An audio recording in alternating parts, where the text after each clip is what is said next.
ಮಲೆನಾಡು ಮತ್ತು ಕರಾವಳಿ ಪ್ರದೇಶದ ಅಡಿಕೆ ಬೆಳೆಗಾರರನ್ನು ಕಾಡ್ತಿರುವ ಸಮಸ್ಯೆಗಳ ಬಗ್ಗೆ ಮತ್ತು ಅಡಿಕೆಯನ್ನು ಸಾಗಾಟ ಮಾಡ್ತಿರುವ ವಾಹನವನ್ನು ಮಹಾರಾಷ್ಟ್ರವೂ ಸೇರಿದಂತೆ ಕೆಲವು ಕಡೆಗಳಲ್ಲಿ ನಿರ್ಬಂಧಿಸಿ ಅಡಿಕೆ ಬೆಳೆಗಾರರಿಗೆ ತೊಂದರೆ ಆಗ್ತಿರುವುದರ ಬಗ್ಗೆ ನಿನ್ನೆ ಪ್ರಹ್ಲಾದ್ ಜೋಶಿಯವರ ಕೇಂದ್ರದ ಸಚಿವರಾಗಿರುವಂಥ ಪ್ರಹ್ಲಾದ್ ಜೋಶಿಯವರ ನೇತೃತ್ವದಲ್ಲಿ ಮಹಾರಾಷ್ಟ್ರದ ಮುಖ್ಯಮಂತ್ರಿ ದೇವೇಂದ್ರ ಫಡ್ನವೀಸ್ ಅವರನ್ನು ನಾವು ಭೇಟಿಯಾಗಿ ಎಲ್ಲ ಮನವಿ ಕೊಟ್ಟಿದ್ದೆವು.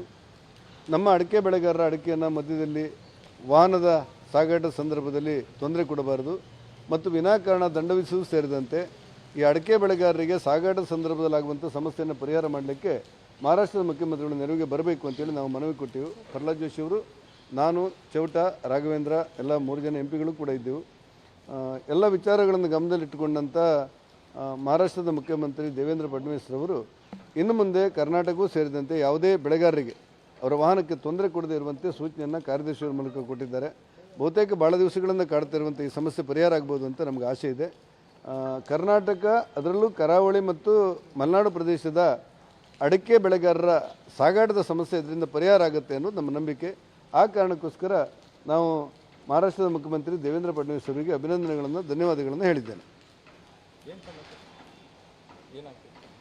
ಮಹಾರಾಷ್ಟ್ರದಲ್ಲಿ ಗಡಿಯನ್ನು ದಾಟಿ, ಬೆಳಗಾವಿ ಗಡಿಯನ್ನು ದಾಟಿ ಹೋದಾಗ ಹಲವಾರು ಲಾರಿಗಳನ್ನು ಅಡಿಕೆ ತುಂಬಿದ ಲಾರಿಗಳನ್ನು ನಿರ್ಬಂಧ ಮಾಡಿ ನಿಮ್ಮ ಅಡಿಕೆಯನ್ನು ತಪಾಸಣೆ ಹೆಸರಿನಲ್ಲಿ ಭಾಳ ತೊಂದರೆ ಕೊಡ್ತಾರೆ, ಕಿರುಳು ಕೊಡ್ತಾರೆ, ವಿನಾಕಾರಣ ದಂಡ ವಿಧಿಸ್ತಾರೆ, 2-3 ದಿವಸಗಳ ಕಾಲ ಲಾರಿಯನ್ನು ತಡೆ ಹಿಡಿತಾರೆ ಅಂತ ರೈತರ ದೂರಿತ್ತು. ಆ ಹಿನ್ನೆಲೆಯಲ್ಲಿ ಪ್ರಹ್ಲಾದ್ ಜೋಶಿ ಅವರ ಜೊತೆ ಮಹಾರಾಷ್ಟ್ರದ ಮುಖ್ಯಮಂತ್ರಿಯನ್ನು ಭೇಟಿ ಮಾಡಿ ನಾವೆಲ್ಲ MP ಗಳು ಒಟ್ಟು ಸೇರಿ ನಮ್ಮ ರೈತರಿಗೆ ತೊಂದರೆ ಆಗದಿದ್ದಂತೆ ನೀವು ಸಹಕಾರ ಕೊಡಬೇಕು ಅಂತ ಹೇಳಿದೆವು. ಎಲ್ಲವನ್ನು ವಿಷಯವನ್ನು ಆಲಿಸಿದಂಥ ಮುಖ್ಯಮಂತ್ರಿಗಳು ದೇವೇಂದ್ರ ಫಡ್ನವೀಸ್ ಅವರು ಇನ್ನು ಮುಂದೆ ಕರ್ನಾಟಕದ ಯಾವುದೇ ಅಡಿಕೆ ಬೆಳೆಗಾರರಿಗೆ ಸಮಸ್ಯೆ ಆಗದಂತೆ ನೋಡ್ಕೊಳ್ತೇವೆ ಅಂತ ಹೇಳಿದ್ದಾರೆ ಮತ್ತು ಕಾರ್ಯದರ್ಶಿಯವರಿಗೆ ಅಲ್ಲೇ ಮಾರ್ಗದರ್ಶನವನ್ನು ಮತ್ತು ಸೂಚನೆಯನ್ನು ಕೊಟ್ಟು ಕರ್ನಾಟಕದ ರೈತರ ಅಡಿಕೆ ಬೆಳೆಗಾರರಿಗೆ ತೊಂದರೆ ಆಗದಂತೆ ಎಚ್ಚರಿಸಬೇಕು ಅನ್ನುವಂಥ ಮಾತನ್ನು ಹೇಳಿದ್ದಾರೆ. ಆ ಕಾರಣಕ್ಕೆ ನಾನು ಮಹಾರಾಷ್ಟ್ರ ಮುಖ್ಯಮಂತ್ರಿಗೆ ಧನ್ಯವಾದಗಳನ್ನು ತಿಳಿಸಿದ್ದೇನೆ. SIR ವಿಚಾರಕ್ಕೆ ಸಂಬಂಧಪಟ್ಟಂತೆ ಕೂಡ ಆಯೋಗಕ್ಕೆ ಭೇಟಿ ಕೊಟ್ಟಿದ್ರಿ. ಕರ್ನಾಟಕ ರಾಜ್ಯದಲ್ಲಿ SIR ಮಾಡ್ತಿರುವಂಥ ಸಂದರ್ಭ, ಈ ಮತದಾರರ ಪಟ್ಟಿಯನ್ನು ಪರಿಷ್ಕರಣೆ ಮಾಡ್ತಿರುವಂಥ ಸಂದರ್ಭ, ಮಸೀದಿಗಳಲ್ಲಿ, ಮದ್ರಾಸಗಳಲ್ಲಿ ಮತ್ತು ಸಾರ್ವಜನಿಕ ಸ್ಥಳಗಳಲ್ಲಿ ಆ BLOವನ್ನು ಕುಳಿಸಿಕೊಂಡು ಮತದಾರರ ಪಟ್ಟಿಯನ್ನು ಪರಿಷ್ಕರಣೆ ಹೆಸರಿನಲ್ಲಿ ಈ ಬಾಂಗ್ಲಾದೇಶಿಯರ ಮತವೂ ಉಳಿಸಿಕೊಳ್ಳುವಂತೆ ಮತ್ತು ವಿದೇಶದಲ್ಲಿದ್ದಂಥ ಮತಗಳನ್ನು ಕೂಡ ಉಳಿಸಿಕೊಳ್ಳುವಂತೆ, ಇನ್ನು 3-4 ಕಡೆ ಈ ಮತದಾರರ ಪಟ್ಟಿಯಲ್ಲಿ ಗುರುತಿಸಿಕೊಂಡಂಥ ಪುಣ್ಯಾತ್ಮರು ಬುದ್ಧಿವಂತರಿದ್ದಾರೆ, ಅವನು ಉಳಿಸಿಕೊಳ್ಳುವಂತೆ ತಂತ್ರಗಳು ನಡೀತಾ ಇದೆ. BLOಗಳ ಮೂಲಕ ಕಾಂಗ್ರೆಸ್ಸಿನ ಚಿಹ್ನೆ ಇರುವಂಥ ಕರಪತ್ರವನ್ನು ಅಲ್ಲಿರುವಂಥ ಜನರಿಗೆ ಹಂಚಿಕೆ ಮಾಡಿ, ಮಸೀದಿ, ಮದ್ರಾಸ, ಕೆಲವು ಸಾರ್ವಜನಿಕ ಸ್ಥಳದ ಜನರ ಹಂಚಿಕೆ ಮಾಡಿ ನಿಮ್ಮ ಒಟ್ಟಿಗೆ ನಾವು ಭದ್ರತೆ ಕೊಡ್ತಾ ಇದ್ದೇವೆ ಅನ್ನುವಂಥ ಭರವಸೆ ಮಾತುಗಳನ್ನು ಕಾಂಗ್ರೆಸ್ ಸರ್ಕಾರ ಅವರು ಚಿಹ್ನೆ ಇರುವಂಥ ಕರಪತ್ರವನ್ನು ವಿತರಣೆ ಮಾಡೋದನ್ನು ಕೂಡ ನಮ್ಮ ಗಮನಕ್ಕೆ ಬಂದಿದೆ, ಅದು ಕೂಡ ಸಿಕ್ಕಿದೆ.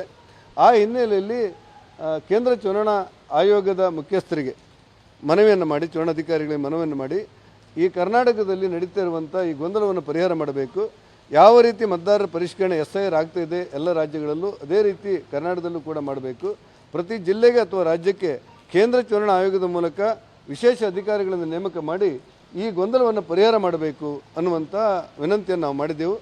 ನಮ್ಮೆಲ್ಲ ಮನವಿಗಳನ್ನು ಪ್ರಹ್ಲಾದ್ ಜೋಶಿ ಅವರು ಮತ್ತು ಕುಮಾರಸ್ವಾಮಿ ಅವರ ನೇತೃತ್ವದಲ್ಲಿ, ಶೋಭಾ ಕರಂದ್ಲಾಜೆ ಅವರ ನೇತೃತ್ವದಲ್ಲಿ ನಾವು ತಂಡವಾಗಿ ಹೋದಾಗ ನಮ್ಮೆಲ್ಲ ಮನವಿಗಳನ್ನು ಅವರು ಸ್ವೀಕಾರ ಮಾಡಿ ಗಮನದಲ್ಲಿಟ್ಟುಕೊಂಡು ಇನ್ನು ಮುಂದೆ ಈಗಾಗಲೇ ಇದ್ದಾಗ ನೋಡಿಕೊಳ್ತೇವೆ ಅಂತ ಹೇಳಿದ್ದಾರೆ.